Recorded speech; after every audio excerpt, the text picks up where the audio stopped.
You guys. We back. We back. We back. Ah, your girl just said that she's about to drink an entire bottle of wine tonight. An entire bottle of wine. It's been a week. I'm gonna watch Moon Knight again. That's my Friday. Oh, I forgot that was on. That was so good. Okay. So, I never thought to look at Oscar Isaac in that way, but like, bruh, what do you mean you never thought to look at him in that way? Did you not see him in the new Star Wars movies? No. Oh, or Dune. Apparently he was in Dune too. And he was the dad, wasn't he? I think so. And then like the only other thing that I think I've seen him in is this one project he did, or like this one mini show he did with what's her name? Jessica, I think her name's Jessica Christian or something like that. The redhead. Wait, Jessica Chastain?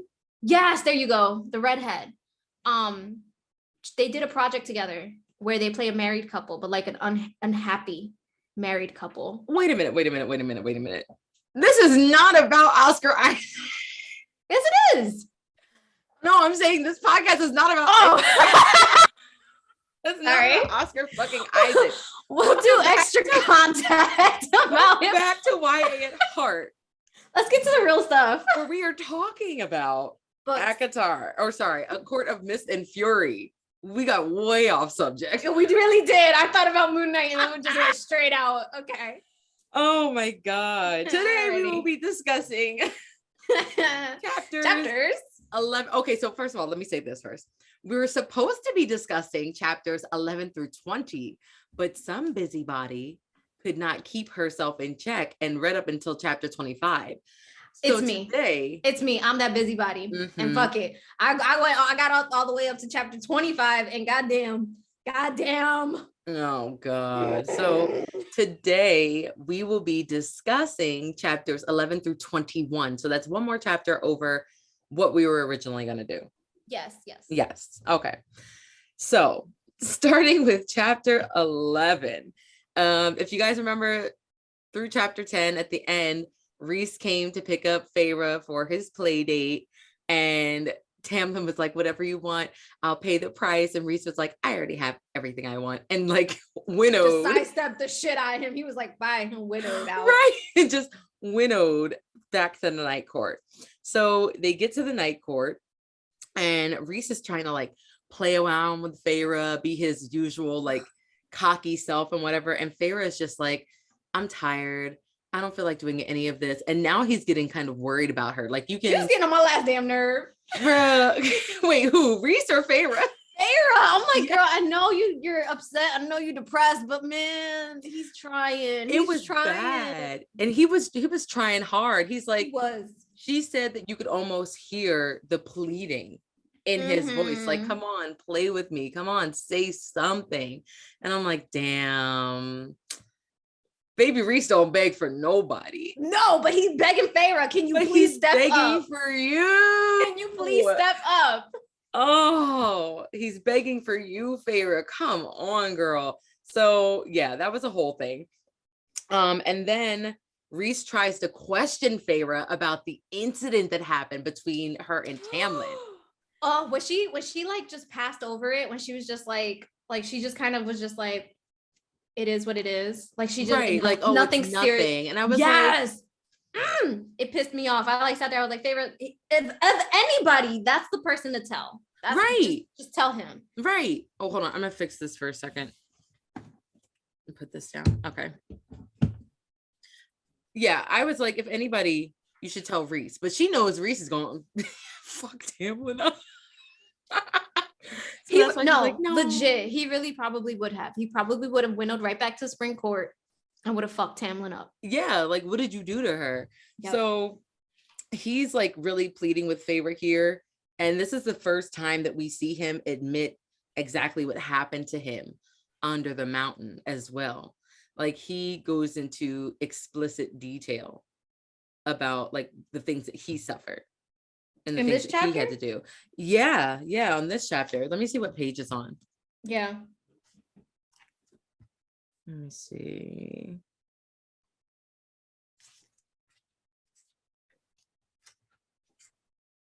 Blah, blah, blah, blah, blah. Long moment, proud toward long distance. Yeah, it's chapter. Oh wait, what chapter is this? Chapter 11. This is chapter 11. He insinuates. He's telling her, let me help you. We went through enough under the mountain, and then he really like tells her like, if you do this, you let Amarantha win. Oh, no. Yeah, that one. Right before he says it, it's on page 111. So he's like, I was a prisoner in her court for nearly 50 years. I was tortured and beaten and fucked until only telling myself who I was and what I had to protect kept me from trying to find a way to end it. So I was right. He was a rape victim. He was beat and Amarantha raped him like pretty repeatedly much for the past 50 fucking years. And I was just like, God damn. That bitch died way too easily. Way too fucking easily. Now that, she did. She died especially way too fucking easily. And being made to like do that and forcing yourself to swallow that pill. And she's also the person that killed like your father. Bro. That throw every night. Bro, it was bad. Night. It was bad. So I really felt for him in this moment. I was like, we knew, kind of what he went through, but with his personality and his persona and his casualness about everything, he tries to kind of like make it seem like he's rising above it. But no, he was genuinely fucking affected by this shit too. And the thing is like, it was insinuated in A Court of Thorn and Roses, like while she interacted with him, it was insinuated that might have been what it was. Mm-hmm. But to have him actually confirm it, it makes you hate Amarantha even more. It makes you just sit there and be like, oh, I can't stand that bitch. I can't even more, especially what she did to my exactly my lord. So yes. After they have like that whole discussion, she doesn't see Rhys again until the end of the week. Mm-hmm. And at this point, like, he is begging her like outright, like not even trying to play about it. What can I do to help you? Please tell me what I can do to help. And I'm like, oh.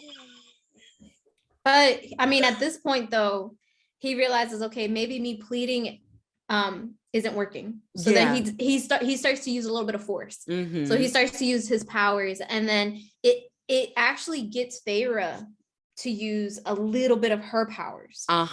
Yeah, because he slams the book shut, and she's like, I was reading that, and I was like, not for nothing, but I would have reacted the same way. You slam a book shut when I'm trying to read. What the fuck is wrong with you? It was a good reaction though, because it actually brought some emotion, which is what Rhys wanted. Rhys wanted emotion, and it did. And like after that happened, like he like looks at her and he's like, good, great, glad that I could get a reaction out of you. Right now, can we get you to keep going? Can we get you to keep, And it's, oh my god. And then he like sits there and he's like, if you ever need somebody to play with, physical or mental, let me know. Let me know.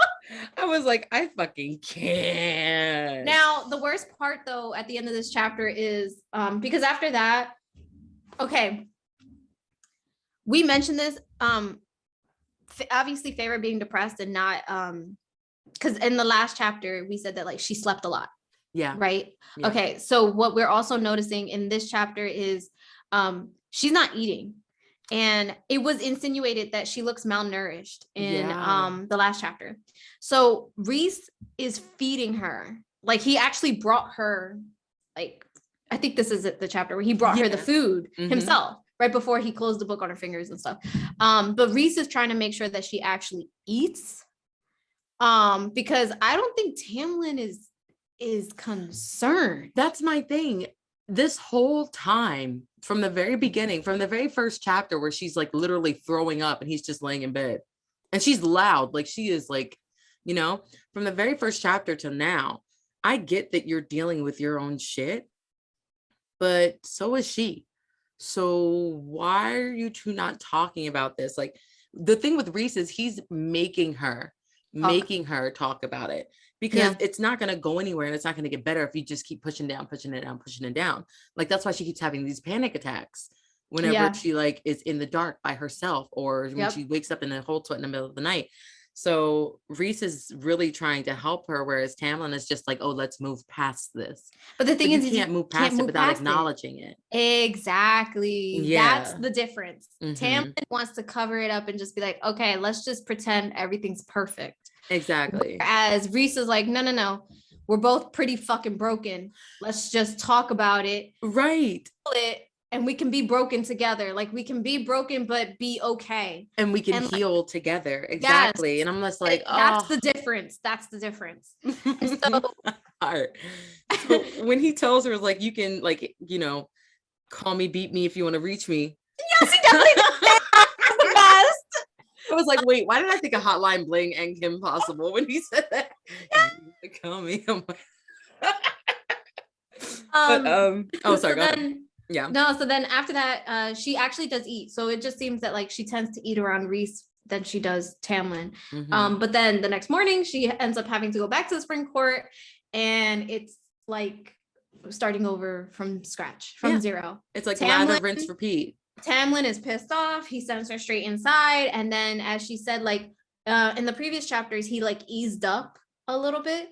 Now, no, full force. The sentries were back full force very next morning. Right. And I was like, this is not helpful. Like, it's not. Like, this isn't helpful. It's not. And again, he makes her recall everything that she saw about the night court. And she's like, I already told you like what the layout looked like. Okay, well, I need you to tell me again. I need it to be like, okay, iron. Like, I'm like, why do you fucking care so much? You're not going to war with Rhys. Are you? I'm gonna talk about this when we go and do predictions and stuff, because I thought back to everything we read prior. I thought back to the act, like I thought back to A Court of Thorns and Roses, and like his persona and his identity back in that book. And then I'm thinking about this one. And then when you had mentioned, well, he like in the book, like he keeps asking Feyre to go over constantly, okay, what does the night court look like? What are the passages? Where do you get in? Where do you get out? Like that type of thing. I want to talk about it more at the end of the episode, because stuff was like clicking in that I was like, oh, okay. Especially because we read about a specific something, I think. We read about a specific something later on, and then certain things started to fall into place for me as I like continued to read. So yes, I want to go over it like later. Yeah, we'll go over that later. Okay. Yeah. So we get into chapter 12, and of course, Feyre is back at the spring court, and what did I write here? I said, oh, due to the type of threat that Tamlin had, like whatever, they said that he had to go deal with some threat on the border. He had the mansion cleared out of all the extra guests and members of court. So basically she's there by herself. And with Alice, of course. Yeah. But yeah, she's just like, she's kind of grateful for it, because she doesn't have to like fake a smile and shit like that. Nope. So he was away for a week. He comes back home, kisses her on the forehead, and then the first thing that he does is go straight to the study with Enaith. And Lucien. And Lucien. I was like, you've been gone for a fucking week, bro. A week. You're not going to spend at least 5 minutes with your fucking fiance? But there was something that I think, so there was something that happened. Oh, there was. She got pissed. Yes, and her powers formed. The claws came out. And Lucien looked at her and then kind of tilted his head like, all right, we need to go somewhere private. Took her to a private room and just basically was like, you know, how long have the claws been appearing? And she's just kind of like, this is the first time. Yeah. And to me, that kind of just showed like, okay, Lucien is a little concerned. He's a little like, okay, hold up. You know, and as we've been talking, Lucien has been the middleman. He's been trying to pacify Feyre. He's been trying to pacify Tamlin. Exactly. He's been running away from Enaith. Like he's been all over the board. All right, running away from Enaith. All over the board. So like, while still dealing with his own trauma that Amazon caused. Like, stop. Oh my gosh. So it's like, if anybody's going through like some real shit as well, Lucien is up there. He's like, I can't break down because everybody around me is breaking down. Like, bad for my man. God I feel bad for my man. So Lucian obviously raises concern about that. And then like, I don't know. Oh, she ends up hearing Anaith and Tamlin and Lucian. Because Lucian was like, listen, I'm going to talk to him about it. I'm going to try to see if we can get you to train. Mm-hmm. Yeah. And like the whole conversation goes sideways. Mm-hmm. It goes because real sideways. Because of that bitch Anaith. Yes. Okay. So then basically they're talking about stuff and somehow, well, initially they talk about Lucian. Well, Lucian talks about trying to get her to train. Tamlin's like, no. He's putting his foot down. No.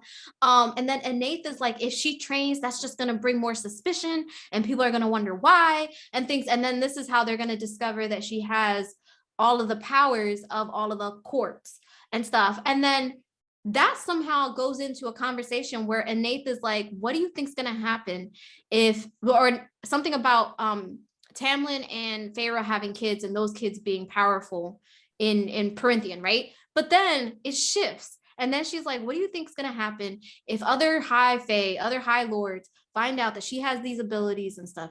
They're going to want to breed her. Somebody's going to want to basically take her and breed her to have kids of their own. I was like, Anaith, I need you to sit your ass down and go back to wherever the fuck you were at when Amarantha was running around, because that I was like, why would you immediately think of that shit? Exactly. Like who are you? And then who do you work for? Facts. Right. Who do you work for? Yeah. And then the best part was Lucian basically like jumped in and he was like, no. He's like, no High Lord would do that because it would bring the wrath. Right. It would bring the wrath of all the other High Lords. And she, Anaith isn't passing no fucking vibes. I don't like her. She's not it for me. She's not it for me. So they ultimately decide like, or Tamlin decides no. And then Feyre's just like, fuck it, I'm going to bed, sleeps all day. And the next day, Lucian and Tamlin go to deal with a threat before like, she'd like just woken up, I believe. Yep. And she's like, oh, well, first of all, before that, Tamlin says that they're going to deal with a threat on the western border that is near Hybern. So automatically I'm like, ding, ding, ding, ding, ding. He's working with the enemy. I know he's working with the enemy. He has to be working with the enemy. For Big Daddy Kane. He's working for Big Daddy Kane in Hybern. I know he is. So Feyre is like, I cannot stand another minute in this house. Just please, can I go with you? Take me with you.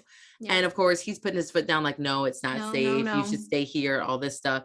And at this point, this really broke for me because Feyre now is begging. She's like, she's like, I hate the word please, but if it'll get me out of here, like, please take me with you. And so Tamlin gets so bent out of shape and puts his foot down like as the final word that he puts a shield around the entire house so that she can't get out. He basically locked her in the house. When he did this. Oh my God. When he did this, Lucian even was like, Lucian explained it to Feyre. Lucian was like, he only put the shield around you. People can come in and out of the manor. It's just you. Yeah, like you can't. Right. And for you to do that to the person that you claim to love, for you to do that to her and know that she has a trauma of being locked up. Right. And you still did that? No. That's a whole nother thing. That's not even a red flag. That's a whole fucking red continent. We need to leave. Red continent. We need to leave. I was like, oh fuck. No. And Feyre is like having a big ass panic attack. She's like, oh my God, I traded one prison for another. I can't believe you would do that to me. Like, no, I don't blame her at all. I'm on the same page. I'm like, I don't know where the fuck his head was at, but you don't do that to somebody that you claim to love. No, that's, oh my God. Yes, exactly. Like that. You don't do that to somebody that you claim to love so much. Exactly. You know what I mean? It's not, no. So ultimately what happens is her powers start to manifest and like, she basically encloses herself in a cocoon of darkness and, darkness and fire and ice and wind, like basically all her powers just wrapping around her. Yes. So around her. Nobody can see what's actually happening to her inside. but she is like experiencing all of types this shit. Right. I was like, oh shit, she gonna blow up. She gonna blow up the mansion. But that's exactly what Tamlin deserved. Not for nothing. That's exactly what he deserved. Because that's exactly bullshit. What he deserved. It's not what Alice deserved, though. No, that's not what Alice deserved. But Tamlin, yes. So like, yeah. So basically, her powers are forming and stuff. And to be honest, it was like a trigger. It was like a trigger. So like, it's her trauma manifesting in her powers, basically. In physical form. Exactly. Yeah. So then what ends up happening is she like basically, I don't know if she passes out or what, but it's kind of like, you know, when you get so angry or you're in such a state that all you can see is like red or everything goes blurry. I think that's what happened to her. Like she couldn't really focus on one certain thing, and her breath like wasn't coming to her as normally. She was like hyperventilating. Yeah, exactly. She was having a panic attack. She was having a panic attack. And I think at that point she felt like hands on her shoulders, like somebody trying to pick her up. And it happened to be more. Like more had come for her. She panics a little bit because she realizes the person who grabs her and like puts their hands under her knees and like basically grabs her bridal style. She realizes it's a female body and she immediately panics because she thinks it's Amarantha. Yeah. But then she hears another woman and she knows the other one is Alice. And Alice, we all know Alice adores Feyre. Oh, of course. Alice adores Feyre, and she just basically is like, please, just like take care of her. Just take care of her. And then we realize the other person is Moore. Yeah. So Moore came from the Night Court. Didn't fuck up. She knocked them out. She knocked out the sentries or something like that. Yeah, I think that's what they're called. Yeah. Yeah, she knocked them out. She walked into the manor. She grabbed Feyre, and she walked right back out. Yeah. Yeah. And the important part of this too is that she says she took Feyre and she took her underneath of the cave, which is kind of like a portal, like where it's the same cave that I think she used to get to under the mountain. Yeah. So she's like freaking out. Yeah. Again. But ultimately, I think that the tunnel gets them to maybe the summer court. It's the summer court. Yeah. The summer court. Yeah. Mm-hmm. So the tunnel gets them to the summer court. And basically Moore says, I did everything by the book. You should be good. Like we should be okay. And at that point is when Feyre hears Rhys's voice and he's like, then we're done here. And he grabs her and they leave. They leave. Yeah. Yeah. He knocks her out and then they leave. Yeah. Cause she's still having trouble like breathing and focusing and stuff. So he's like calms her down, puts her to sleep, and then they're out. Also at this point, I'm kind of like, Alice aided and abetted in her escape. So I would have left. If I was Alice, I would have dipped. I would have left the manor. So I'm really hoping, I wanted to bring that up because I'm really hoping that nothing bad happens to Alice. Oh yeah, like punishment or something. Exactly. Yeah. So then we head into chapter 13 and Feyre awakes in the Night Court. Rhys is actually sitting in the chair across from her bed. Like he's been watching her all night to make sure that she was okay. It was very much a Christian Grey move. It was very much a Christian Grey move. It was a Christian Grey. It was an Edward Cullen. It was it was all of them wrapped up into one. Yes. And I was just like, oh, he's watching her sleep. I'm like, I do that sometimes. But so basically he just explains that like, cause she's concerned she hurt somebody. And he's like, no, whatever you did was just contained to you. And then he basically like tells her, he did everything by law and protocol. So like, you know, there shouldn't be any repercussions essentially, because if he himself would have went, he says if he would have went himself, not more, then that would have given Tamlin the right to start a war with the Night Court. Exactly. So, and that's what we don't need right now when they're already going to war with Highland. Exactly. So this is why he sent Moore, and he didn't winnow in himself.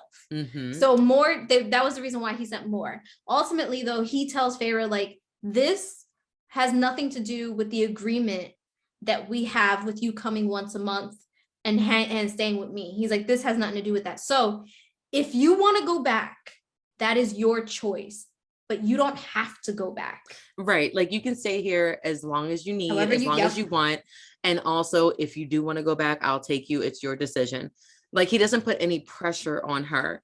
And that's when it finally starts to sink in for Feyre, the reality of what the fuck just happened. We love a man that has been doing. I know. Love a man with choices and consent. I love it so much. So Feyre outright says, like, I'm not going back. My girl, exactly. And I was like, thank you. Thank you, because there's no reason for you to. You've seen everything that there is to see. This is just gonna be the same shit over and over again. Yeah. I don't know what his problem is, but let him go. So Rhys goes to leave. And Feyre's like, please take me with you. And Rhys is like, listen, if you go with me, there is no turning back. Like, you will never be able to speak about to anyone outside of the Night Court about what you've seen and who you've met. And she's like, all right, deal. Like, just, I don't want to stay here. She just didn't want to be by herself. She wanted to be involved. She wanted to be, there. And he's like, all right, cool. I'll give you 5 minutes to get ready.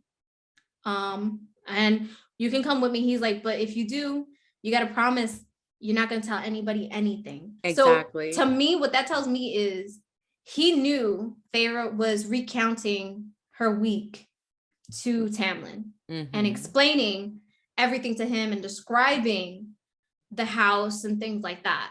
But when he says this, I was like, oh, okay, where are we going? Where are we going? Yeah, right? I was like, where are we going? That is this serious that she got a promise never to say anything. Right. I was like, okay. And so he's like, we're going to Velaris. And I was like, Dracarys? No, not Dracarys. We're going to Velaris, the city of starlight. Oh, wait, did you? I was like, what? Dracarys. When said Velaris, I thought. Fire. I was like, no. Those two aren't the same. So this is interesting too, because Feyre says or mentions that Anamorphic destroyed all of the cities. Anamorphic destroyed all of the cities when she came and took over. So she was like, okay, we're going to a city. I'm expecting it's probably going to be dusty. There's going to be a lot of rubble, probably not a lot of sunlight or whatever. And then it's going to be ruined. Ruins. And then when they winnowed there, they were in a goddamn townhouse. She was like, wait a minute. My man took her home. He was like, home. He was like, this is my second property. This is where I sleep. This is where I eat. This is the other one is diplomatic. It's just for show. So that's when we get into chapter 14, he's explaining all of that. He's just like, yeah, these are my actual living quarters. And the funny thing is, okay, so we'll get into it because after this, she explains about winnowing into a townhouse and like the city and things like that. And then we jump into part 2 and it says the House of Wind. Yes. And this is where Rhys is like, welcome to my home. And Feyre is like, yeah, this looks like a house. This looks like somebody lives here. It looks worn in. The couches are worn down. Like there's chip stuff everywhere. Like she's like, this looks like somebody lives here. It looks like a home. Yeah. Like Rhys. So like, that Rhys? right off the bat, that lets me know it's like, okay, so all of that other shit is for show. Yep. Like you're not as bougie and high lord aesthetic as you like Tamlin. No. Yeah. And I was like, oh, I like you even more now. And the best part was the twins are there too. Yeah. So they know about this house because they were at the other one, the high lord looking one. And now they're also in his humble abode house. Yeah. And Rhys says like only people that he absolutely trusts and family can winnow in and out of that house. And he's like, and now anybody that you trust as well. So he's giving her permission to, when she learns, I guess, to winnow in and out of that safe house. And I was like, oh, okay. And then he says that the city has stood and has not been revealed for over 5,000 years. I was like, what the fuck? No, so apparently the city of Velaris has been secret for 5,000 years. And it still is a secret. Yeah, and it basically every High Lord has kept it a secret, including him. And so he did the same when it came to Amarantha. No, none of the other High Lords know about it. No. I mean the High Lords of the Night Court. That's what I mean. Oh, okay. Yeah. I don't mean the other High Lords of the other courts. I mean, yeah, because if Tamlin knew about that, he'd be all up in there. Destroyed it already. Yeah, exactly. No, I meant the High Lords of the Night Court have all kept it a secret throughout the years, and so now it's been passed down to Rhys, and he has also kept it a secret, even with Amarantha running around rampant, he kept it a secret. So when he said that, impressive. I was like, oh, there's a whole fucking city? A whole city. The way that she describes it, it sounds like Switzerland in the wintertime. I know. It sounds so pretty. And so he's down there and he's like, okay, listen, because somebody starts knocking at the door. And he's like, all right, listen, this is very important. 2 things. Like, 1, nobody at all knows about this place. Like, only you and people that I trust can come in. And 2, if you're not ready to meet these people right now, then you should probably head upstairs. And she said she looks at the door and she saw like 2 figures with wings. And I was like, oh, are these the Bat Boys that everybody's been talking about? Yeah. So we get like semi-introduced to the Bat Boys. We get semi-introduced. So Feyre is just like, okay, I think I'll go upstairs and take a nap. Like, I'm not ready to meet them yet. And Rhys is like a little disappointed, but he's like, I understand. So she goes upstairs and joins the twins, Nuala and is it Serdiwan? You see me struggling. Help me. I was gonna struggle with you. Fuck you, bro. So yeah, she goes upstairs with the twins, and that's when we hear like what is it? We hear Cassian. It's Cassian. Like, Cassian comes in, and he's followed by another person, which I'm assuming is Azrael, because everybody always, when they say Cassian, they say Azrael too. So at that time, I was like, okay. And then there's also another person who's a tiny little. I love her. Gay woman. I love her. Or Faye. I don't know what this bitch is, but she's scaring me. They called her the ancient one. Okay, so they didn't say she was high Faye. Rhys just says she's something else. Yeah, she's in ancient. A high Faye body. Yes. But that bitch is something else. But she's something else entirely. She scares the shit out of me, bro. Same. But I think one of the best things was the twins when Feyre asks like who was that in regards to like Cassian and them, Feyre says, not Feyre, the twins, they say they're Rhysand's inner circle. Mm-hmm. So like for him to bring you to his home and let you see the people that he considers his inner circle, that's trust. Yeah. That's trust. And I was just like, Feyre, I need you to not fuck this up. Listen, if you betray his trust, I'll kill you myself, Feyre. Oh my God. So we move on to chapter 15. Yep. And Rhys finally takes Feyre like outside of the house so she can see like the city and stuff. And she's literally like blown away. But it looks like a city. It looks like an actual city. Yeah. And she also, now this is my thing. She also cops an attitude with Rhys when he tells her about like when he tells her that he protected this city. She's like, oh, so you couldn't do this for other cities? You could only do it for Velaris? And I'm like, baby girl, first off, this city is 4,981 years older than you. Have a seat. He is one man. He is one man. Yes, like, and he is one. Secondly, he is one man. Thirdly, who are you to say that he could have done more? Like, right. You don't even want to, like, you don't know what he sacrificed. You don't even want to be a part of this fight. So have several seats. Oh my God. At that point, that's what I mean. At that point, I was really annoyed with Feyre because I like sat there. I was like, you don't know the backstory. You don't know how, the length that his powers could go. You don't know what he could have done. Exactly. Could do. Especially knowing that what's her name? Amarantha? No, Amoxicillin. Especially knowing that Amoxicillin had taken most of their powers and only left them with a sliver. So don't fucking throw in a glass house and throw stones, baby girl, if you're not prepared for the goddamn repercussions. Exactly. This is where I was annoyed. This is where I was like, all right, Feyre, like, you're doing too much. You cop an attitude with the wrong person. The attitude that you copped with him is the attitude you should have copped with Tamlin when he was sitting there putting his fucking foot down. Thank you. That's what it was. Thank you. How about you have a little bit more fight for that shit? Exactly. Yeah. So she was just too self-righteous for me. Mm-hmm. But Rhys, of course, forgives her, which I don't know. He's just so forgiving. Because that's my baby. And then she's like, you didn't think to open this place up as refuge. Because then everybody would fucking know about it and then it wouldn't be here anymore. So Feyre, you have no strategic, like, just shut up. Just shut the fuck up. Done with her. So she made me really angry. I think that's when I texted you. I was like, I'm literally going off on Feyre in my notes right now. Like, fuck her.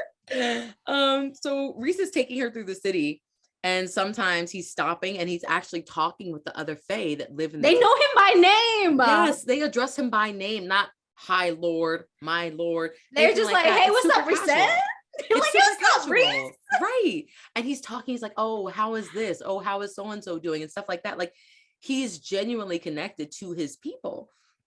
And I was just like, it's a nice way to like explore more of who he is outside of the Lord of the Night. The High, right. Exactly. The High Lord. Yeah, exactly. And especially outside of what everybody assumes he's like. Exactly. Especially with that role that he had to play underneath the mountain. So I'm like, exactly. How could you not love this man?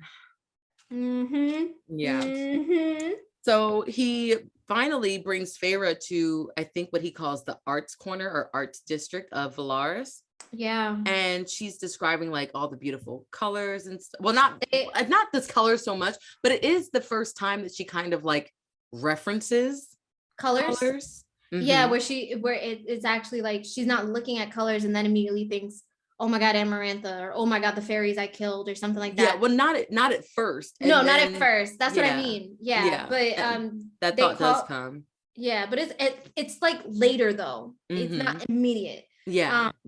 But they do so they call the artist quarters, it's called the Rainbow of Velaris. Okay, there it is.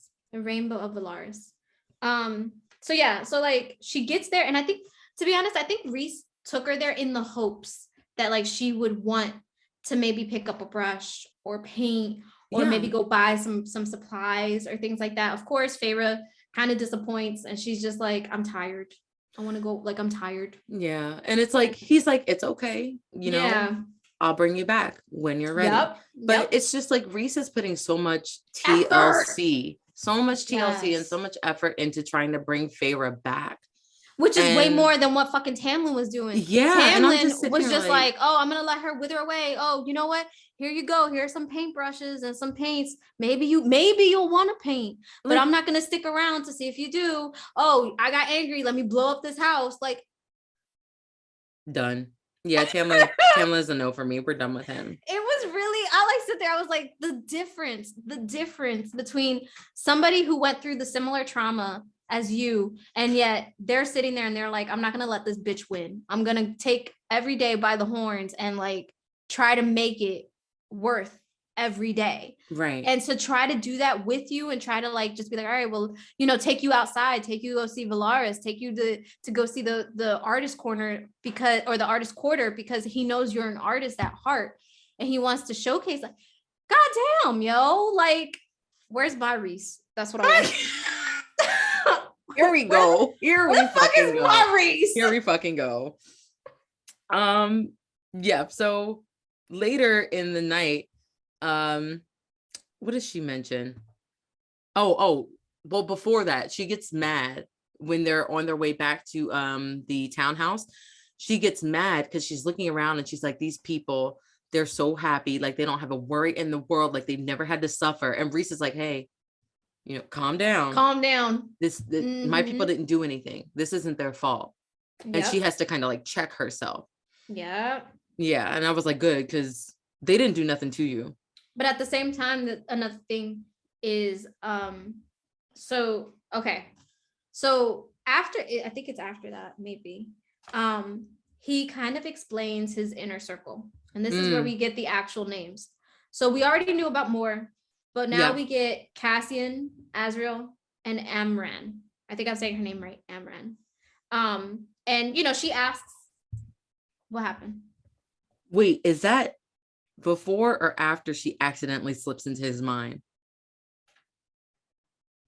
That's a really good question. Hold up. Try to find the chapter. No, this is after he says like his people are blameless. Okay. Yeah, this is after that. So, she of course asks, who are they? And this is where we hear for the first time we hear Illyrians. And that is supposed to be a whole nother species of fairies.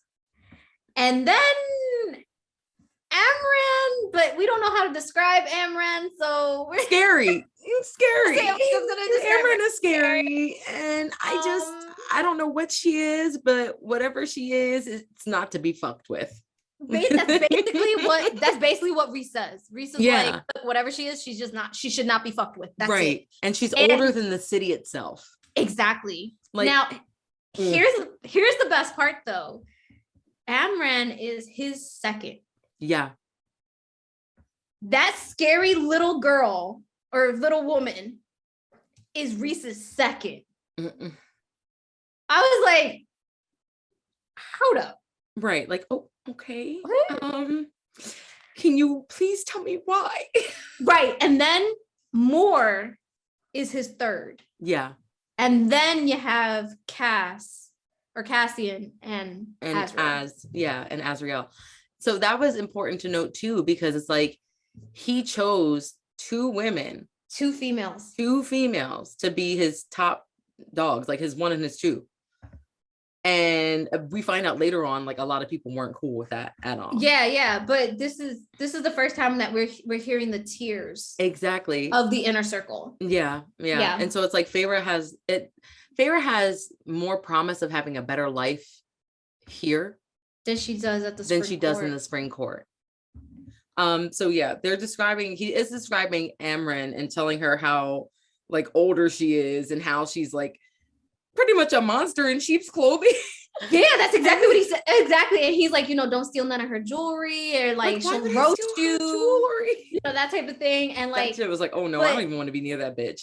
But then this. Oh, sorry. No, go ahead. No, go ahead. No, but I was saying, like, I was gonna say, like, that thought process for Feyre immediately starts for her to start thinking, well, maybe, it'd be a mercy ending, or like she starts to have suicidal thoughts. Tendencies and thoughts, yeah. And like, I'm not afraid of. Oh my god. Reese was like, we're gonna stop here.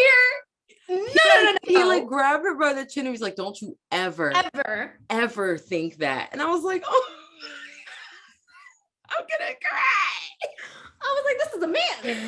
I'm gonna cry. I was like, oh, my heart. Like, but okay, so then at that point is when the bond between them goes taut, and then her shields collapse, and she ends up in his head. And then she sees herself through Reese's eyes. And then she really gets a good look at herself, and she's like, oh shit, I look like shit. Yeah, she's like, I can't believe like I kind of let them do that to me. Yeah. And Reese explains too. He's like, how did you do that? Even he can't figure it out. Right. Right. And then we get a word for what they are, like people who can slip into other people's minds easily. How do you say it? Dematai? I was saying Damati. Damati. Oh, I like that better. Let's say that, Damati. So they're called Damati. They can slip into people's minds like very easily. Mm-hmm. And later that night, Reese is pretty much like, okay, it's time for dinner. Like, we're going to dinner at the House of Wind. And he's like, there's only two ways to get in. We can walk up 5,000 stairs, or you can just let me fly you in there. And she's like, oh, fuck no. Like, she's trying to come up with all these reasons. But then, of course, she does let him fly with her. And while she's flying, she says that, like, even though like it's freezing outside, like he's keeping her warm. And he also doesn't like, the thing that I want to bring up is that before they go, he doesn't push her about the dinner. He's like, it would be good for you to go to decide if you do want to work with me and work with these group of people. Yeah. But if you're not up for it, I understand. Completely understand. Again, we love a man that gives us options and consent. Say it one more time for the people in the back. Options, choices, and consent. Damn it. Yes. So I think it's on the way there while they're flying, Feyre finds out that his mother died. He was telling her, a story about the House of Wind and how she used to fly with him and stuff like that. So we don't know exactly how she died, but we just know that she is dead. She died, yeah. Yeah. So then they arrive at the House of Wind. They're looking out at the city, or Feyre's looking out the city, and she's like kind of in her own head. And Rhys is like, talk to me, like, what's going on? And she's kind of like, you know, she can't find words. So Rhys is like, all right, well, kind of like, let's play three truths and no lie. Essentially, yeah. That's basically what it was. Yeah. Yeah. So he tells her like things that he's worried about in that very moment. Yep. And he kind of like gets her to open up a little bit. And she finally opens up, and she's like, I feel like Tamlin and I might not be right for each other anymore. Like, he's what I needed. Thank you. Revelation of the goddamn year. Thanks. So she's like, he was what I needed before, when I was a scared human and I was fragile and I needed somebody to protect me, but I'm not the same person anymore. Yeah. That's not me anymore. That's not what I need anymore. So I was like, damn. This is all what I wanted to talk about after. This is all what I wanted to talk about after. Yeah, okay. Basically. The heartache was real in this one. I was like, damn, am I reading New Moon? But I actually like Jacob. Oh my God. Jacob wasn't bad. He just you shut your mouth. You shut your mouth. We don't talk about Jacob. We don't talk about Jacob. No. Good Lord. So go ahead. We move on to chapter 16. And this is where Feyre officially meets the inner circle. Yes. So this is where she officially gets to sit down, have dinner with all of them, Cassian, Azriel, Mor, and Amren. Yeah. And I think, do they describe Cassian here, or they already described him, right? They describe them a little bit more because their shadows aren't like or their features aren't as shadowed, so they do describe them here. So basically, Feyre says the Illyrian people must just breed gorgeous men. Yeah. So I was like, okay. I'll take your word for it. Yeah, but instead of Rhys's eyes, their eyes were like hazel or something like that. Yes. Yeah, and then the important thing about Azriel is he has these shadows. He's a shadow singer. Swirl around his ears and stuff, and they speak to him, and I was like, he's a shadow singer. That's what they're called. Not scary. But another thing though that Feyre mentions about Az is his hands are burnt. Mm-hmm. His hands are burnt. Yeah, they're scarred up. So obviously, we get the story for that later. Oh, that was such a tragic fucking. Oh my God. Okay. I mean, granted, look, they all have tragic stories. They all do. At least from what I've read in regards to Cass and Az. But my God, it was bad. It was bad. So yeah, wait, tell me why. When they were eating dinner, and Cass straight up took Amran's plate away from her, I was like, rude. But I don't eat this type of food. I was like, okay. So with that, Feyre was like, what the fuck do you eat? I had the exact same question. I was like, what the fuck does this bitch eat then? She was like, you know what? I'm not even sure I want to know. Keep that shit to yourself. We also find out in this chapter that Rhys is half Illyrian. Yeah, so when Rhys mentioned his mother who flies, his mother was Illyrian. His father, as you can conclude, was High Fae. Yes. So Rhys is a half-breed, which of course he says didn't bode very well for him becoming High Lord, because none of the High Fae really wanted a half-breed to rule over them, who was half Illyrian. Right. And that's why they have the Court of Nightmares, which lives underneath of the Night Court. The mountain. And okay, so this was a really good fact, because I think this was said at this dinner. Yeah, so it was. Basically, when Rhys was with Amarantha, when she took him, he showed her the Court of Nightmares. Not Velaris or any other thing. He showed her the Court of Nightmares, which is under the mountain. That is exactly what she modeled her court under the mountain after. And I was like, damn, like, shit. First of all, talk about no originality. Second of all, also like it just says a lot, because I was like, okay, so everybody is going off of the Court of Nightmares. Mm-hmm. That's what it is. Everybody's like, oh, the Night Court is ruthless, and they're killers, and they're murderers, and they don't have any, rules and things. Rhys is like, no, the Court of Nightmares is like that. And he's like, and the reason they're like that is because I allow them to be like that, and they don't do a revolt or try to knock me off of my High Lord chair. Yeah. And like, he's like, that's just the understanding and the truce that we have. Yeah. Yeah. And I was just like, oh shit. Mm-hmm. Which is scary and also sad when you hear more story later.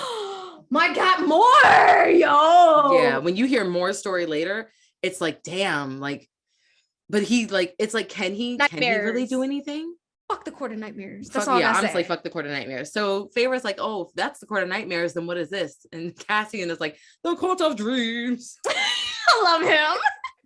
So Cassian is like such Emmett energy. Yes. Okay. Cassian is like the big brother, the big bear, the giggly dude. Like he fights. He knows how to fight. And Rhys says he is his he's not his commander, but he runs his armies. Yeah, he's the commander of his armies. Mm-hmm. So Cassian is the commander of Rhys's armies, and then Azriel is his quote unquote spy master. Exactly. So those are their titles, those are their ranks. As we already knew, Mor and Amran are Rhys's number 1 and 2. Third and second, things like that. But yeah, Cass is like the big cuddly little bear. It makes me want to just cuddle him. So I'm like, oh, and pick him up, cradle his little bat wings or his little bat wings. So yeah, after that, Feyre was like, okay, I see why I needed to come. I see why I needed to meet everybody, and I'm in. Right. So we can work together. And apparently nobody else knew this. Everybody was like, wait, what? We thought you just took in a refugee. We didn't know that she was working with us, but okay, exactly. Sure. And then that's the exact moment where Rhys is like, okay, good, because I have some things that we need to discuss. The King of Hybern most definitely is trying to plot against us. War is coming, and he's trying to use Jurian to launch the war. I thought we were calling this man Jermaine, because I can't fucking know. Fine, we can call him Jermaine. He's trying to use Jermaine to launch the war. And I'm like, okay, but what does Jermaine have to do with any of this? Like, first off, Jermaine got no body. He just got an eye and a finger. And a finger bone. He was an eye and a finger bone, but his consciousness was in the eye and the finger bone. So I'm like, okay, well, what do you want to do? Like, even if you what we find out later, like you're able to rebuild bodies or whatever, as long as their consciousness is in it, if you use a certain thing. But I'm like, okay, but even if you did, why do you think bringing him back would help you? So that was confusing. And Amran says the only way to find this out is to go and visit the bone carver. And of course, everybody's like, oh, fuck no, I'm not going. And Rhys is like, you don't have to, because Feyre and I will. I'm going. Exactly. And everybody's like nobody wants to deal with this bone carver person. Carver or whatever. So that brings us into chapter 17. Damn, okay, wait, because we glazed over really quickly. So what did we glaze over? This chapter, okay, so Feyre was made. Amran was also made. Yes. And there's another person. There's a third. Her name's Miriam. She was also made. Is it Miriam? I thought that bitch was in the show. Miriam? No, Miriam. Oh, Miriam. I dead ass. Miriam. No. So Amran's the one who says to Rhys, she's like, oh, there's a third. Have you heard from Miriam? So Rhys is like, Miriam, he's like, I haven't heard from her in centuries.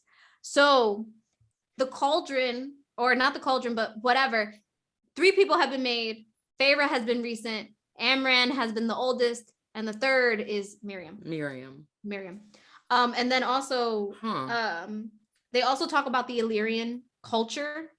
And everybody at that damn table is like, they're fucking pigs. We fucking hate this culture. But at the same time, the Illyrian boys, like Cassian and Az, they're proud to be Illyrians. So it's a very interesting dynamic. Yeah. It's really interesting. And ultimately, we also get the story for Rhys's mom, being that she was Illyrian. Mm-hmm. So Illyrian and for his women, training. Yes. Okay. So I'm going to really quickly try to go over this. Okay. Illyrian women are like the lowest of the low. They're only used for breeding. And the reason that they do how they do this is they mutilate the wings. So they cut the wings the moment that an Illyrian woman is of age to start breeding. And that way she can never fly. So with this, we already knew Rhys says that his mom was the one that flew with him. And so essentially what ends up happening is she tried her hardest to get out of this. She malnourished herself. She didn't want to bleed. And then she didn't want her wings cut. Rhys's dad shows up to look at his followers, his people, his whatever. He shows up, he immediately sees his mom, and the mating bond is what Rhys calls it, clicks into place. Mm-hmm. And he immediately knew that's his mate. She's coming with him. Simple as that.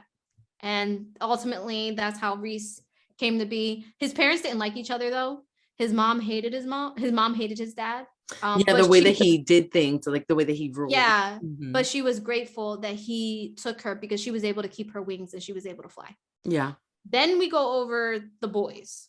And basically, Cass was born of, I don't know, I wouldn't say she was a whore, right? Like she was just a working woman. I think so. It's like, he just says it was very, like he was very, very, very low status. Oh, he's the lowest. Of the lowest of the low. Yeah. Right. Because he was a bastard. Right. A bastard of a lord. Mm-hmm.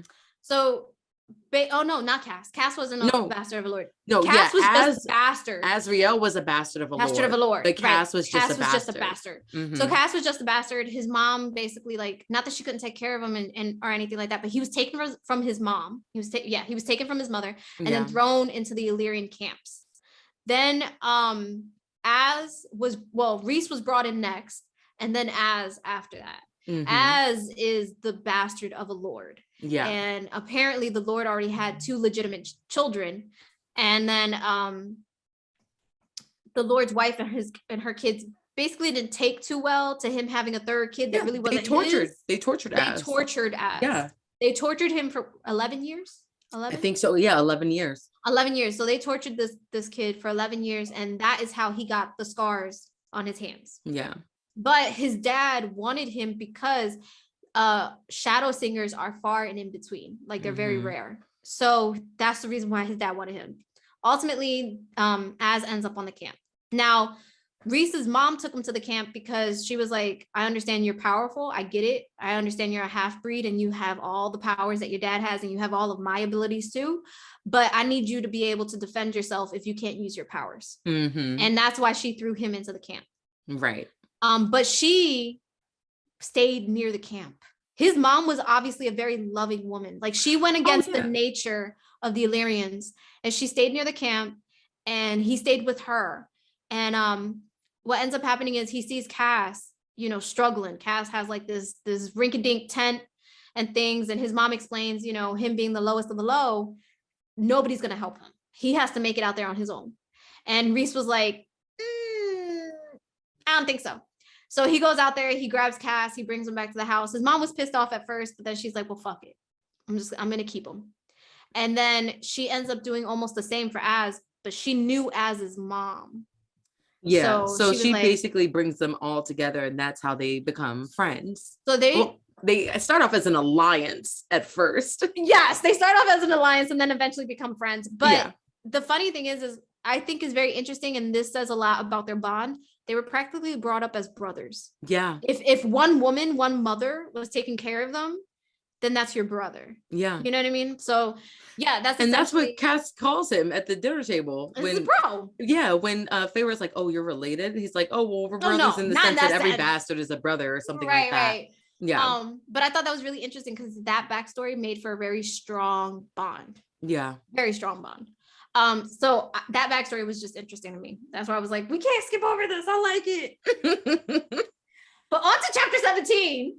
Yes, on to chapter 17. Rhys says that he can't really understand why. Oh, okay. Rhys is talking about he doesn't really understand why Feyre and him like have the bond they have through that tattoo. Yeah. Because she felt something from him in that moment. when he was talking about the story. And he's like, he doesn't understand why the bond tells them things that the other person doesn't necessarily want to know. And he says that it depends on what people need at that moment that the deal is made. Right. And she was like, oh, I just needed not to die. He's like, no, you needed not to be alone. You were lonely. You were lonely, and I came to fill in that position because who the fuck put that damn position in? Right. So I was like, maybe it was the same for Rhys at that moment. Probably. Because nobody knew how much he was doing and what he gave up and how he was also himself being tortured. So I thought that was interesting. And later that night, Feyre has a nightmare, and Rhys literally comes in to calm her down and is holding up her hair as she's vomiting in the toilet. Tamlin would never, because Tamlin is an asshole. Just sitting there looking like a beast, just waiting at the back of the day, Tamlin's at the end of the bed. Right, Tamlin's in the bed, fucking manicuring his nails. Like, you good? You good? You okay? Oh, you need a bucket. I hate him so much. And Rhys also was like, he's talking to her as she's throwing up, trying to calm her down. He's like, you know, I have my own nightmares too. The next day they get up and they go to the prison, and like Rhys is armed to the like fucking nail and tooth. Oh yeah. And he's trying to like tell her, like, because the prison it's literally a mountain, so they have to go into another mountain, and so she's freaking out. They can't winnow in, and they can't fly in because so they have to. Yeah, they have to walk up the mountain to get to the prison, and that's where the bone carver is at. Exactly. And when she sees, no, I'm sorry, but Rhys explains that like that's also a part of his domain, and his blood is the only blood that can open the gates to the prison. But that's I think that's later. That's in chapter 18, because in chapter 17 they don't actually go in. She has a panic attack. Oh, she does have a panic attack. You're right. Yeah. So she has a panic attack, and she like can't go into the mountain. So what is it? Oh yeah. I think that's it. Yeah, we also learned that Amren used to be locked up there, which is why she was like, I'm not going to that prison. She's like, I'm not going back. You must be out your fucking mind. Right. No. Are you fucking crazy? Why, so you can lock me up? Exactly. Amren was having none of that shit. No. So yeah, Feyre tried, but she couldn't get her body to move, and she's like, I can't do it. And he's like, okay, it's fine. Takes her back to the house, and she sleeps all day. Yeah. In chapter 18 is when Amren gives her the amulet. Yeah. She throws it on the bed, and she's like, this is what helped me get out of the prison. So when you wear it and you go today, just know that they can't keep you there. Also, if you don't give it back, I'll eat you alive, you fucking slimy bitch. And I was like, oh. I was like, all right, Amren. All right then. I don't even want it. I don't want it. Right. Don't give it to me. Don't give it to me.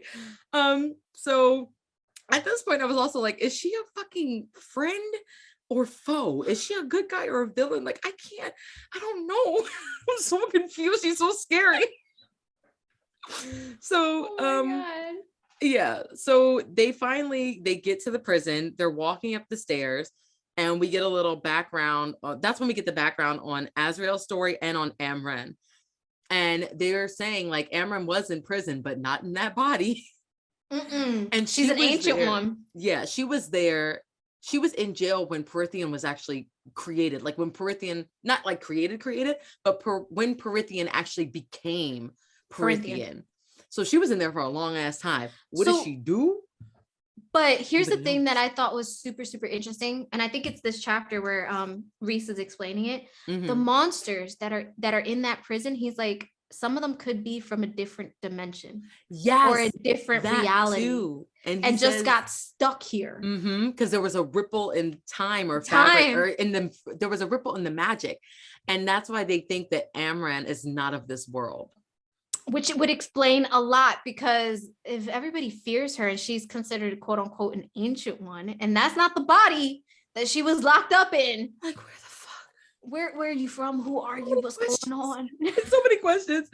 So they have to get in there. They get in there, and then that's when Ashley was describing like only Rhys's blood can open up the gate, because his family, they have domain over it. So they get inside, they have to walk all the way down to the bottom of the mountain. The bottom, which is where the bone carver was. I was like, oh, I don't know if I would want to see him after that. Like, what? He's buried under the jail. He's buried under the. What the fuck? Not with the rest of the prisoners underneath.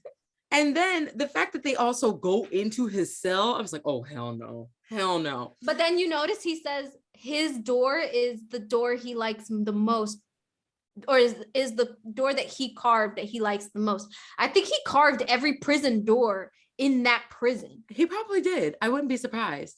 I think that was what that was insinuating. Yeah. And then also Rhys says something very important. It's like the bone carver will appear to you different than how they will appear to me. So you might see a fucking Oompa Loompa, but I'll see Big Bird.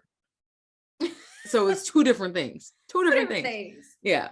So she gets in there, or they get in there, and the bone carvers give me like real Joker Riddler vibes. Facts. Like he's creepy. He appears to Feyre as a child, but she's like, there is nothing childlike about this motherfucker. No, not at all. Like, I am not fooled. And the bone collector says that, you know, he'll give them answers, of course, for questions, which Feyre has already been prepped on. Mm-hmm. So they're going back and forth. Rhys basically does confirm with the bone collector or whatever that, you know, the King of Hybern, Big Daddy Kane, is coming. And he's saying, well, what could he do? Could he literally resurrect somebody, like with the bone and the eye? And the bone carver is like, if he had the cauldron, he could totally, but it's not just the cauldron. You have to have the cauldron in its entirety. Exactly. With its pegs. Exactly. So he's like, if Hybern gets it, he gets the pegs, then he can most definitely resurrect somebody. Exactly. Yeah. And so they confirm that. And the bone collector also says that in order to wield the cauldron, mm-hmm. or to say the spells or whatever, you have to have this thing which is called the Book of Breathings. Yeah. And the cauldron will only respond to that which is made. So basically it could be Feyre, it could be Amren, or it could be Miriam. So you remember how Rhys is like, I haven't heard from Miriam in centuries. I bet you Big Daddy Kane has Miriam. No. Mm-hmm. I bet you he does. He has Miriam, and he's like waiting for the right time to like set her loose. Right. Yeah. So there's only 3 people in the entire world of Prythian that can actually read from that book and nullify the cauldron, so that Big Daddy King can't use it to break down the wall and take over. Yeah. He also gives Feyre this really creepy ass goodbye, because Rhys throws him like the bone that Feyre had killed the Mittengard worm with. Yep. And he's like, oh, goodbye, Feyre. I'll be here carving your death. And I was like, what the fuck? Oh, but then also he does let Rhys know that like what he's looking for is with the High Lord of Summer, so in the Summer Court. Mm-hmm. And the Mortal Queens have the other one. Yeah, because they split the book in half. Yeah, so basically the book's in half of it's at the Summer Court, the other half is with the Mortal Queens. But with the Mortal Queens, they have to willingly give it. Mm-hmm. You can't steal it. Exactly. So that's the one little trickery there. But then at the very end of this chapter, Rhys asks Feyre, what did he appear like to you? And Feyre says, a little boy. And then she asks Rhys, and Rhys is like, Durin. He looked like Durin the last time I saw him before Amarantha killed him. Mm-hmm. And I was like, shit, yo. Yeah. So it's like, I didn't think too much about what Rhys saw, but I was like, did Feyre see like a kid version of Rhys? Yeah. Maybe. I don't know. Maybe. Yeah. So we move on to chapter. Oh, sorry. I did think it was interesting because the bone carver appeared to Rhys as the exact person that they wanted to know about, because that's who Hybrid wants to resurrect. Yeah. It was Rhys. Wow. Yeah, okay. I didn't pick up on that. That last part, that he appeared to them as the, you know, that words. Fuck.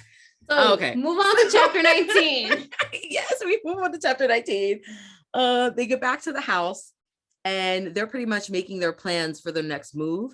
Rhys doesn't fully trust the bone collectors, like words or his advice. So he wants to kind of test them out. He said that they definitely have to invade Hybern, but they need that book first. And Feyre, he says, it's pretty much like a living metal detector to find. Exactly. He was like, you're like a metal detector for any type of special things that we have in Perinthian. Because you have a piece of everybody's power inside of you. So if something of mine is lost, you can find it. Literally, like calls to like. Yes. And I was like, okay. Like calls to like. Shadow and Bone. Yes. So he's like, okay, well, I'm gonna take you on a quest. He says a trip. It's a quest. He takes her on a quest to go, or he wants to take her on a quest to go see the Weaver. And everybody's like, are you sure that's a good idea? Yo, when Cassian's giving you the side eye, and he's like, Rhys. He's like, no. We can find another way. And Rhys is like, this is the only way. So he, or at this time as well, Rhys is pretty much like saying his things about Feyre being a metal detector. And Feyre's like, oh, so that's why you needed me to learn how to read? He's like, that's one of the reasons, but also you should always know how to read. Like that's just a thing. That's just a given, baby girl. So he gets her up the next morning, really, really early. They go to see the Weaver, or pause. Before they go to see the Weaver, he gets her up early and he's like in his like fighting gear or whatever. He gets her ready in her fighting gear. And there's this little belt, this weapons belt that he attaches to her waist and around her thighs. And the whole time. So essentially, Rhys was kneeling in front of Feyre and his hands were gripped up on her thighs. And the whole time she's like looking up at her. He was looking up at her. And I guarantee you the kitty cat was purring. That's what it was. You know that fucking TikTok where it's playing like city girls' jobs in the back and it's like, oh my God. So they finally get to the fucking Weaver's estate or whatever. And no, that's chapter 20. Sorry, that's chapter 20. My bad. Let me go back. So he's putting that thing on her. Then so she says, so I'm your huntress and your thief. And he's like, you're my salvation. I couldn't love a male character anyone besides Castiel, but like damn. I was like, okay. So we move on to chapter 20. Yeah. We do know that the Weaver is blind. Yes. Can't see. So Rhys winnows them into the woods, not in front of the Weaver's place or whatever. Yeah. And essentially she can just detect him. Yeah. And essentially just tells Feyre like, so well actually he does flirt with her a little bit. He does to try to, because she's in her own head and he's trying to get her to like, you know, get loose or whatever, get her mind off of that like fear or whatever. Yeah. And so he was like, oh yeah, Cass tried to convince me not to let you come, but I think that's just because he wants to like get in your pants. He wants the yams. And so Feyre was like getting mad, but she was like, well, fuck it. You know what? Yeah. Tell him to come into my room. And Rhys is like, oh, really? And she goes to walk away and Rhys grabs her chin and he's like, did you like the sight of me kneeling before you?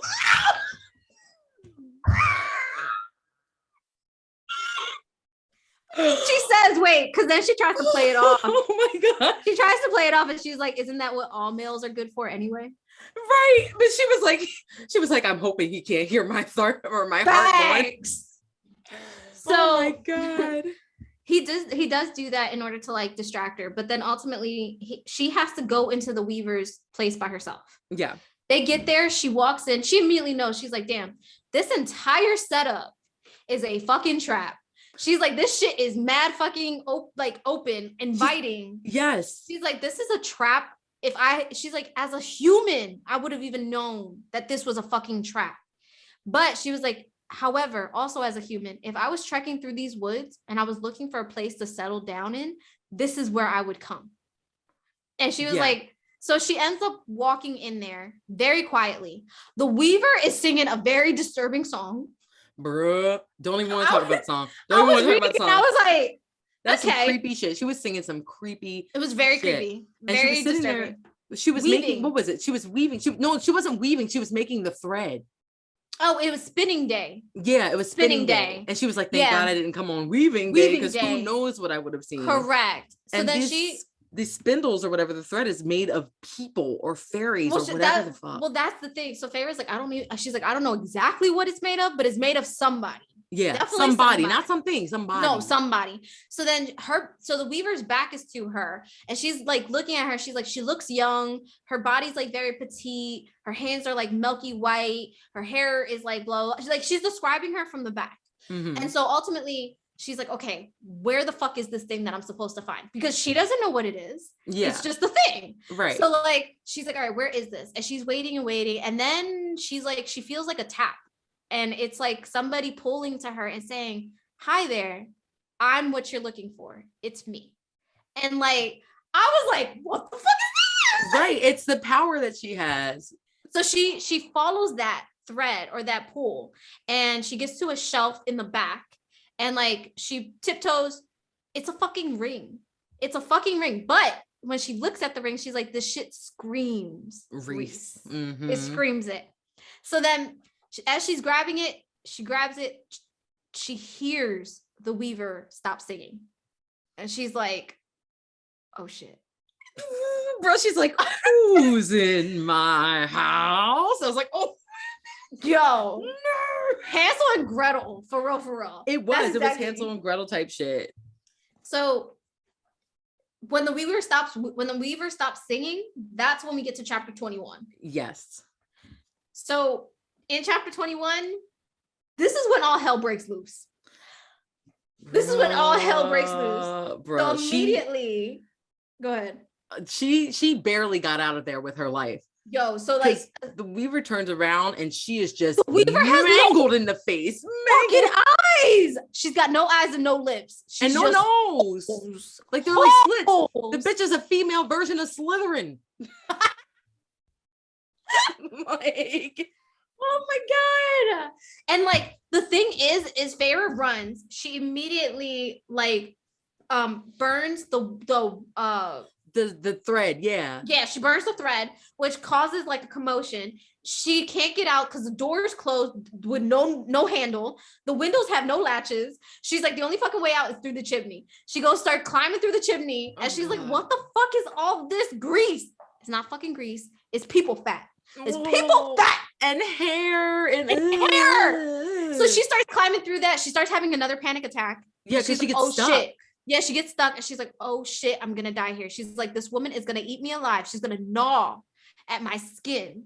And she's just sitting there. She's like trying to get out, and she's like, I would have been better off if the fucking worm would have ate me, or if the damn spikes would have cut me through, me and Lucian together, or like, you know, whatever else. And she's just kind of like, oh my God. But then a voice, like her own voice, tells her, stop.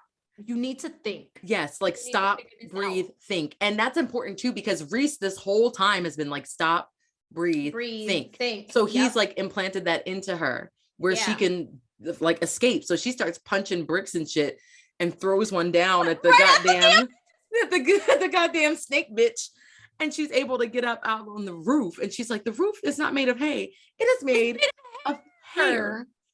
But then she hears a slam, like the door slam on the floor. And she's like, okay, well, I can't jump off this roof and run. So she starts running through branches and shit, trying to get out. She's like freaking Tarzan-ing it out of there. She immediately is doing that. And she's trying to get out. And she's trying to get, finally, she gets to Reese. And luckily, we're no longer hearing. Well, we are hearing, but it's in a far off distance. We were screaming. And Reese looks at her and he's like, what the hell did you do to this woman? Like, excuse me? Right. And then winnows them to the House of Wind, to where Cass and everybody is waiting. They're looking at her. They're like, what? It was so funny because Amran and Cass were about to get into it. And they stopped. And they look at them as they whittled in, and Amran's like, you smell like barbecue. And then Feyre's like, what? Yeah, Amran. Did Amran say she smells like barbecue? Because I was like, oh, bitch, you definitely eat people. Amran was like, you smell like barbecue. And then when Feyre throws up, Amaranth cleans it up. But at that exact point in time, Feyre looks at Cass and she's like, teach me how to fight. I am not running no more. Teach me how to fight. Right. She's like, I don't want to depend on anybody. And Rhys was like, she's looking at Rhys like. Rhys was like, but you did what I needed you to do. I wanted you to master your fear. Yep. So it was like a rough lesson, but it worked. Lesson learned. Ultimately, when she says that, Amaranth basically tells her, she's like, yeah, but running kept you alive today. Yeah. So like she's trying to tell her, she's trying to tell her, like, you need to learn when to pick your battles. Exactly. So it's good to know how to fight, but you also need to know how to run. Exactly. You also need to know when to run. Mm-hmm. And like that's basically what Amaranth's trying to tell her. And then of course, when she takes out the ring, she looks at Rhys and she's like, here. And he's like, it's my mother's ring. Right. And he was like, he says that his mother actually gave the ring to the Weaver for safekeeping. And she was like, safekeeping from what? And he was like, oh, she just didn't want me to waste it. And I'm like, so you wanted the ring to give to Feyre, perhaps? I don't know, but we do get into a really good story that made me fucking hate Nathan even more. Yes. So later that night, when he takes her back, or he would knows her, I think it's like immediately after that, though. Yeah, it's right after. He would knows her back to the house. She wants to take a bath. She's like, I'm done. I'm tired. I got people stuff all over me. Ooh. She's like, even though Amaranth like magically cleaned it off, I can still feel it on me. So I need to bathe. So yeah, he takes her back. And Rhys is like, okay, try to get into my mental shields and stuff like that. She's like, I'm fucking tired. Want another fucking lesson right now. I can't do it. So he kind of like eases her into his mind and then shuts the trap down. Yep. So she has to look at like what she's looking at. And then we get this whole fucking memory. Backstory memory of a Nath. That sneaky bitch. Okay, picture it. It's a fucking bedroom. Black sheets, looking nice as fuck. He's up against the door, and Nath is butt-ass naked on the damn bed, trying to seduce this man. Right. Okay. He's trying to seduce this man. And he's just saying, he's like, I don't want none of that kitty cat. Everybody's had that kitty cat. I'm good. Right. He's like Lucian. He's like, I do delicacies, and that is not on the menu. That is not on the menu, baby girl. So then she's still going at it, like as if he didn't say anything. Like she's like, oh, but we could be powerful together and we could do this.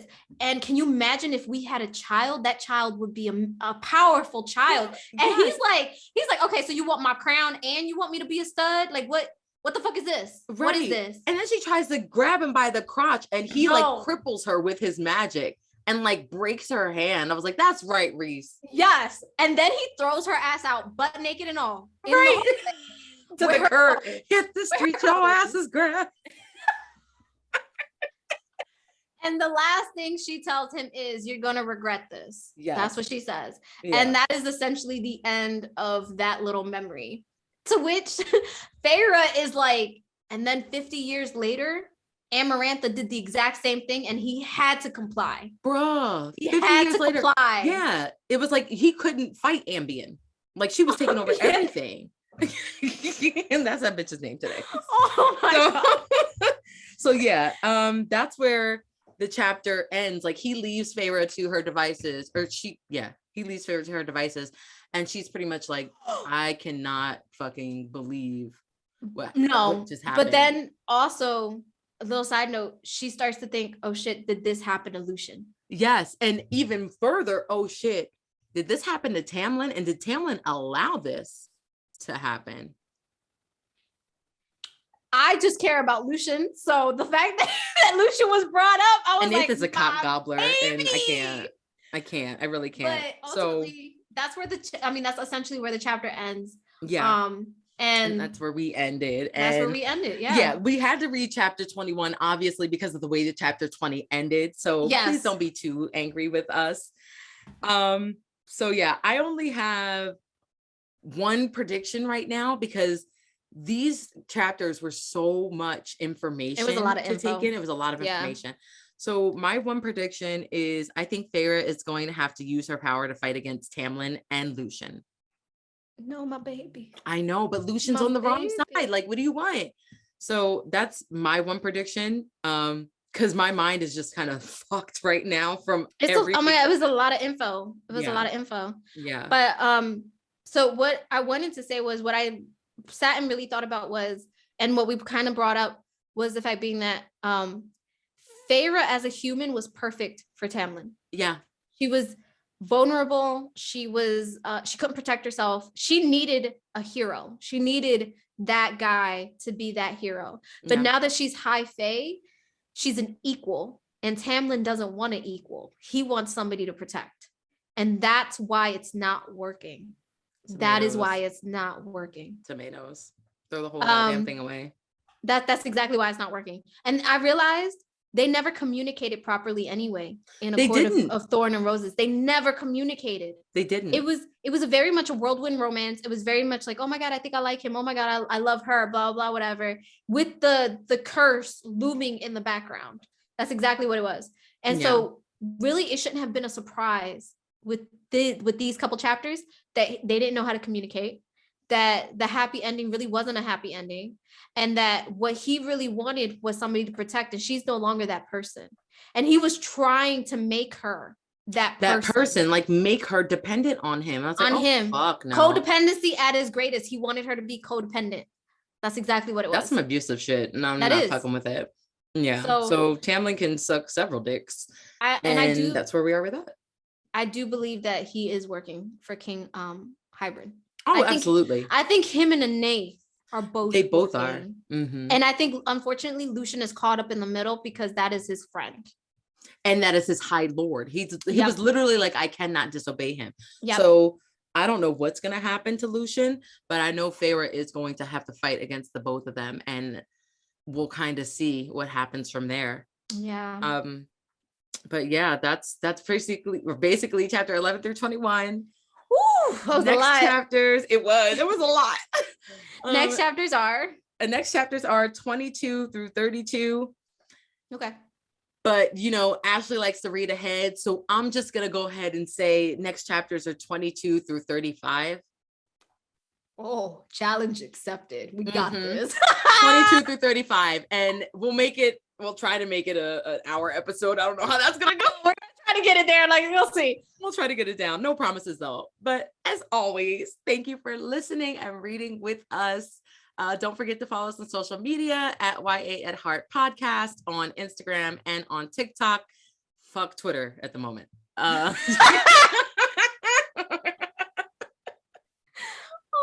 Twitter, if you hear this, we would like our handle back. Give it to us. Yeah, I have some feelings about that. But with that, we love you guys. Stay YA at heart. Bye. Bye.